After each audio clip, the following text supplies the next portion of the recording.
You've been calorie counting for years and you want to stop it, you kind of know you got to stop it, but you're scared to, and you're really struggling back and forth with like calorie counting, not calorie counting.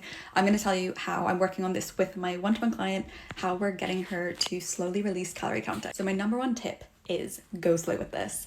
You've likely been calorie counting for ages. You think about it every single day. It's what makes you feel safe. So don't rip away that safety net with food just like that. It's probably gonna backfire. So just go slow. There's no rush to this. Simple things like, delete the app or only use it once a day, or think of the calories that are in the meal, but then don't log it. Number two is think about, okay, now that we're taking away this safety net, how can we replace that sense of safety with something like in another way?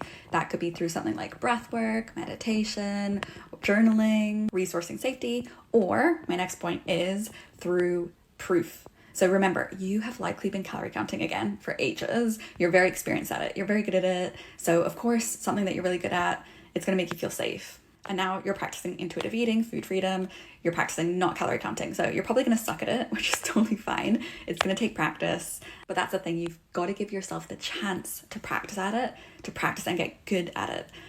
This is, so something I saw my client doing a lot was like, we'd start letting go of calorie counting, but then that fear would come up after a few days of intuitive eating and she would go back to calorie counting, which is fine. Like it's all, it's not a linear process, but we've got to give ourselves enough time to practice, to get through the rough part where it's going to be scary and maybe you're going to mess up in some way. So it's about giving yourself practice at recognize your hunger and fullness cues and starting to just understand like how much food do I generally need to eat instead of relying on this number to tell you what to eat, and practicing things like eating out at restaurants or eating food that you can't easily guess the calories of. So really my best tip is give yourself a chance to practice it, to be shitty at it, and start over time recognizing that actually we are safe to do this. We don't need calorie counting to feel safe, through getting proof over time of like, hey, I actually didn't calorie count this meal, or I counted it, but only roughly, or I counted it, but I didn't track it, and everything's fine. And then maybe the next day I can not think as much about it,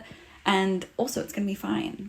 Over time, you're gonna rebuild that confidence and trust in yourself to just go with the flow a bit more and listen to your body. And soon you'll see that this thing that seems so elusive, like intuitive eating and just going freestyle and eating blind without thinking of calories, is actually so possible for you, and it makes life so much easier.